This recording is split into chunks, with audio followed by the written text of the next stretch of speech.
Hey, it's Rich. We're on my new used SYM or SYM Symba 101cc motorcycle modeled on the Honda Cub with the classic small motorcycle with somewhere in the range of 50 million in production. I think the Honda Cub is the best-selling motor vehicle in the history of the world, at least as of now.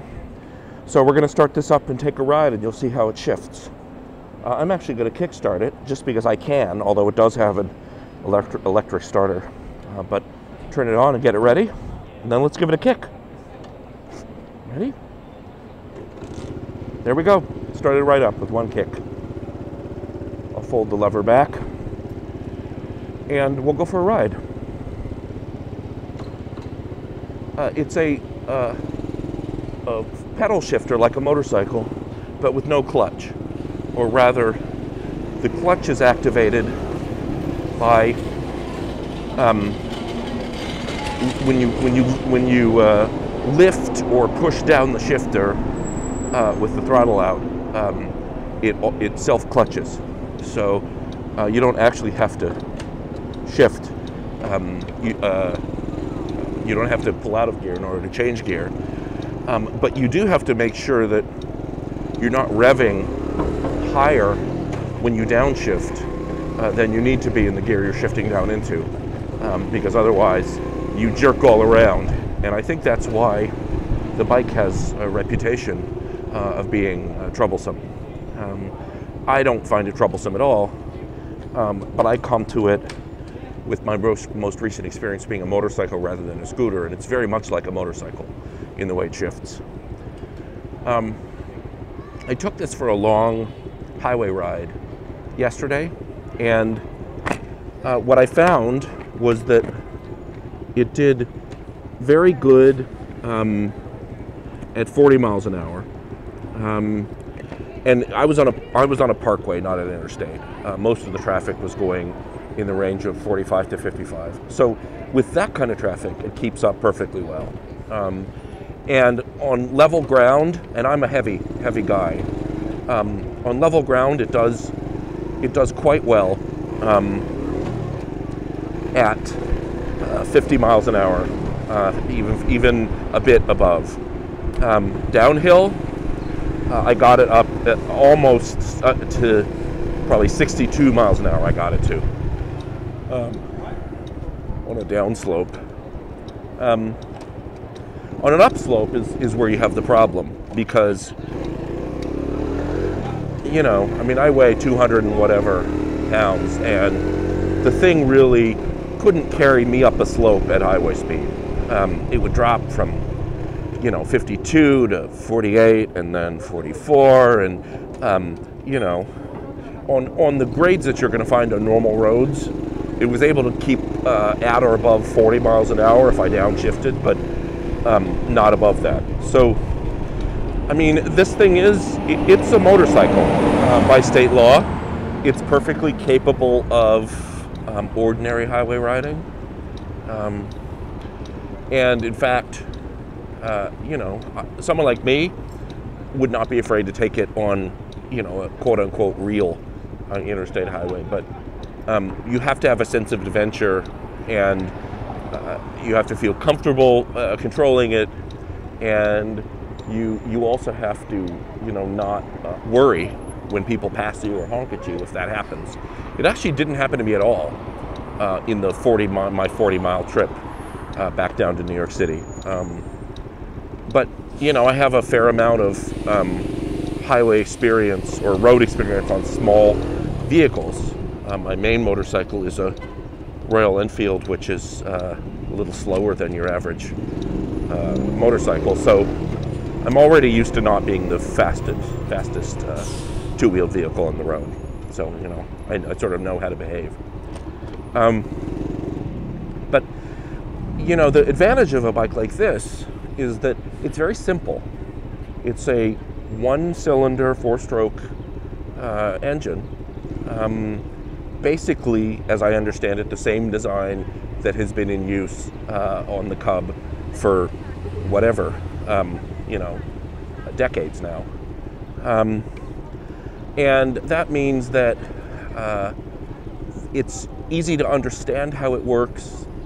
Parts, I imagine, are relatively easy to get, although, you know, it's not a Honda, but there are enough of them in production in the world that on a from a global point of view, parts are easy to get.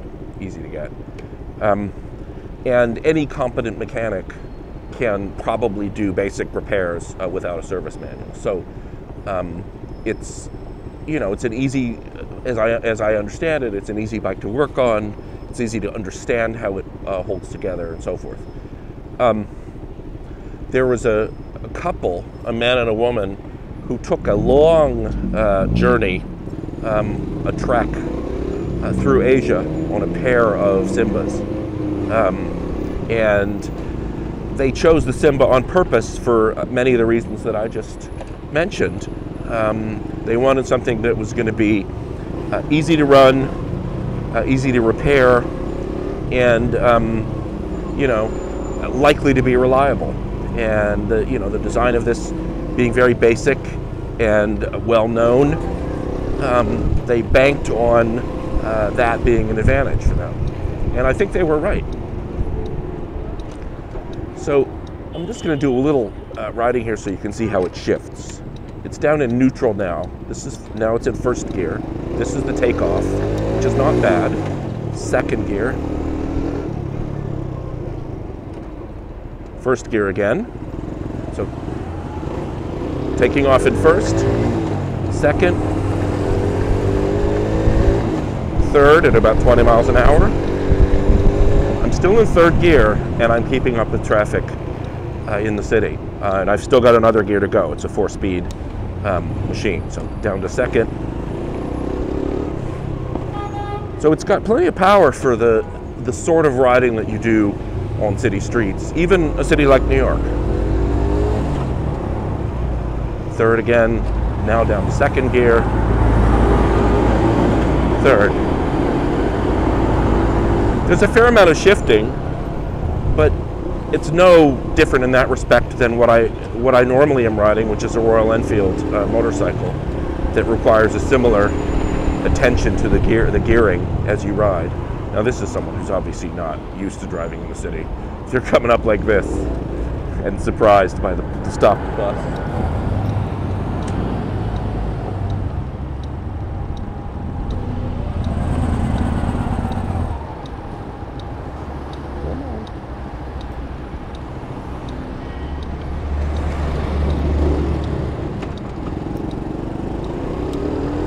So what quirks have I found? I mean, I've been thrilled at the way it just starts up with no trouble every single time on the first try. Never coughs, never sputters, never falters, it just starts. And that is just incredibly awesome. That's true both when I use the electric starter button and when I use the Kickstarter. It kicks right to life on the first try every time. I haven't had it in really cold weather yet because spring is already here. And I imagine it may be a little more bulky in the winter. I've noticed that when you start it up cold or after it hasn't been running, you do have to kind of, fiddle with the throttle to get it, sort of running at speed engine-wise. The fellow who sold it to me, who was a semi-professional moped restorer, described it as a cold-blooded machine. It's got to be reminded to warm up. But once you do, it runs very smoothly in the city. No problems whatsoever. I rode it on my way into the city. There it goes up. You see a real fire engine. Let's follow the fire engine, and then I'll talk to you.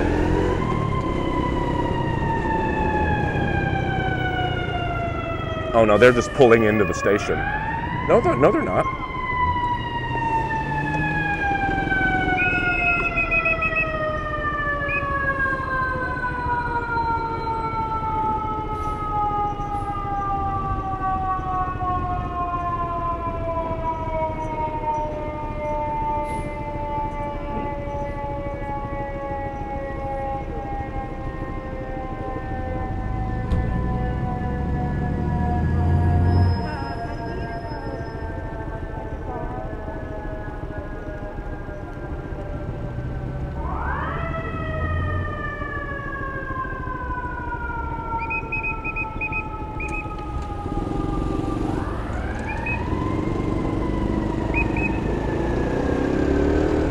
So what I was going to say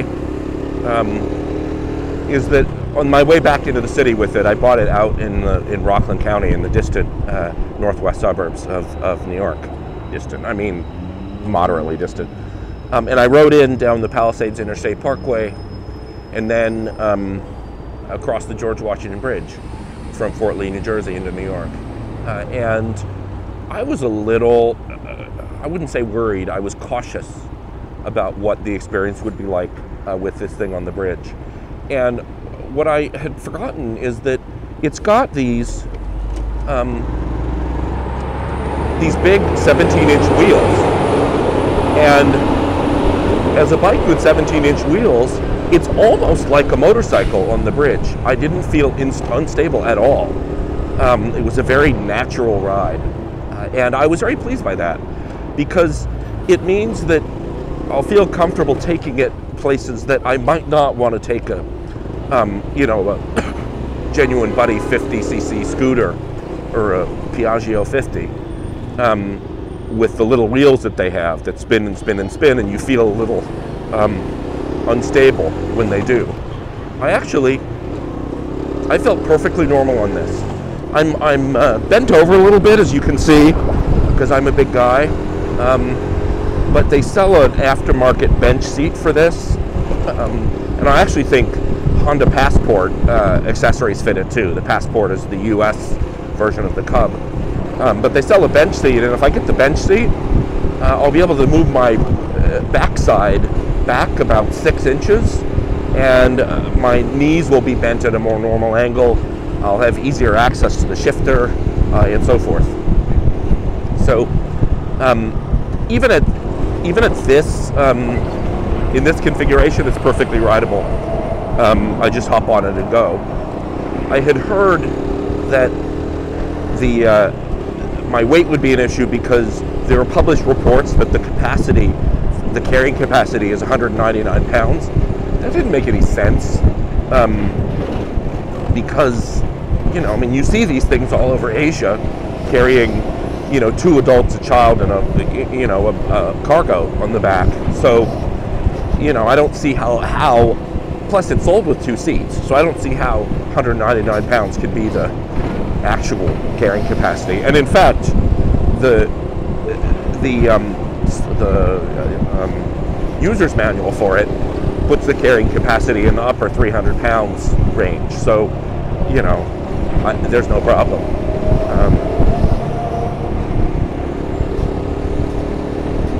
Anyway, it's a zippy little machine. You can see I'm having no trouble keeping up with traffic.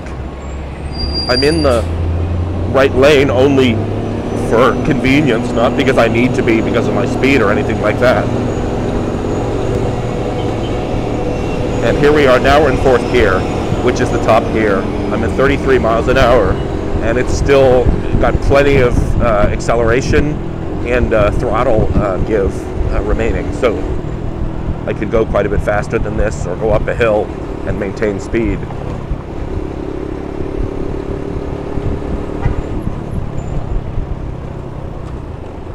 Just downshifted from 4th to 3rd. Very easy downshift. Now to 2nd, and then down to 1st and neutral. I find I don't bother shifting all the way down into neutral at lights because I can't feel any difference since the bike only goes if you give it throttle. It's a very weak 1st gear. Anyway, that's the SYM Symba. Great little bike. Retail price about $2,400. They're hard to find used, so if you're looking for one, unless you're very lucky, you probably have to buy retail from a dealer. But it's worth it. Now that I've ridden one, I would have bought one new if I hadn't been able to get my hands on one used. So thanks for watching, and we'll talk to you again soon.